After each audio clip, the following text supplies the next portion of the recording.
2 tiny ventilation holes in the M1966 boot turned it into a perfect water trap. The direct molded sole was marketed as a miracle of engineering. On the ground, it became a seal. Designers fused the rubber to the leather to prevent the sole from peeling off in the heat. They accidentally created a bucket. A soldier steps into the Mekong Delta. The mud is thick. It is black. It feels like heavy oil. As the foot sinks, the mud hits the instep. 2 brass drainage vents vanish instantly. The thick silt plugs the mesh like wet concrete. The exit is gone. Then comes the canal. The soldier wades in.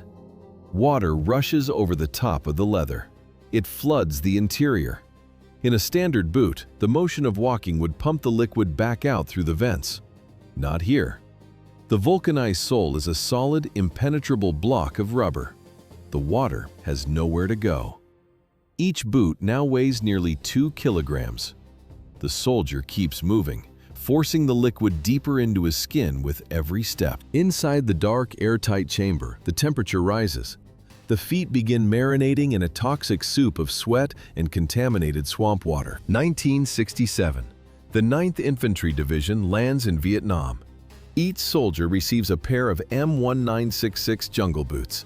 It is standard issue, brand new. The soldiers trust the gear. But these boots were born in a vacuum. Flashback to the early 1960s. Natick Laboratories, Massachusetts. Sterile rooms, fluorescent lights. The engineers who designed the M1966 had never seen a Vietnamese swamp. How did the theory work? Simple. Water flows in, then water flows out. The design team abandoned full leather for a lightweight nylon upper. They added a direct molded sole. 2 small drainage vents sat in the instep. In a clean lab, the boot dried in minutes. In the Mekong Delta, it lived in the muck. One environment smelled of floor wax and ozone. The other smelled of human waste and stagnant rot. Laboratory tests ignored the reality of rice paddies. The design was an academic exercise. Reality struck the 9th Infantry fast. Blueprints failed. The vents clogged with silt instantly. Medics recorded a total failure of the internal drainage system. In 1967, the first soldiers in these boots stepped onto the deck of the USS Nueces. A guide led them toward the hold. Follow me. Pick a bunk. Stow your gear. The transition from solid ground to the river was final. The USS Nueces was a relic of the Second World War. Engineers originally designed the ship to land heavy tanks on enemy beaches. In the Mekong Delta, it became a floating dormitory for the Mobile Riverine Force. Between 80 and 100 crew members shared the cramped spaces of the support ship. The moisture was constant. The soldiers didn't just enter the swamp for combat missions. They lived in it 24 hours a day. There was no dry floor, no locker to escape the rot. Every surface sweated with the heat of the Delta. Units operated in territories that remained completely underwater for 4 months. The Mobile Riverine Force left the dry decks of their ships for a liquid trap. The boat ramp drops.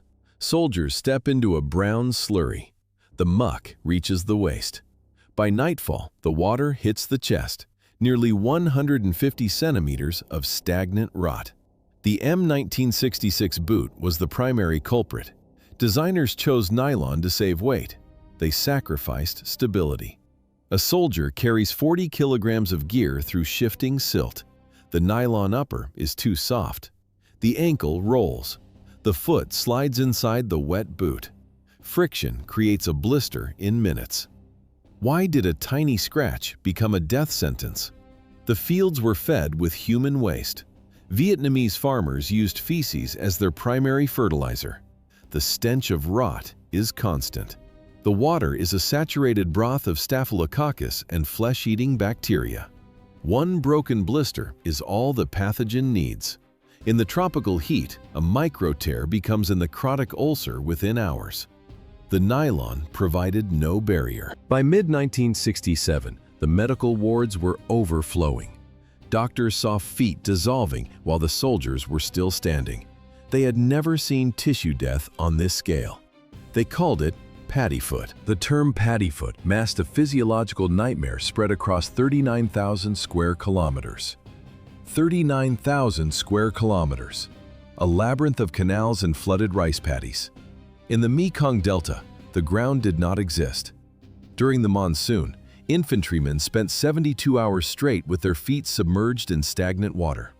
The geography was a trap. Medics identified the symptoms of immersion foot. It was a relic of the First World War trenches. But the tropical environment rewrote the pathology. In the cold, tissue dies slowly. In the humid heat of Vietnam, constricted blood vessels caused necrosis to accelerate several times faster than in Europe. Spasms in the arteries starved the flesh of oxygen. The skin softened and split like wet paper.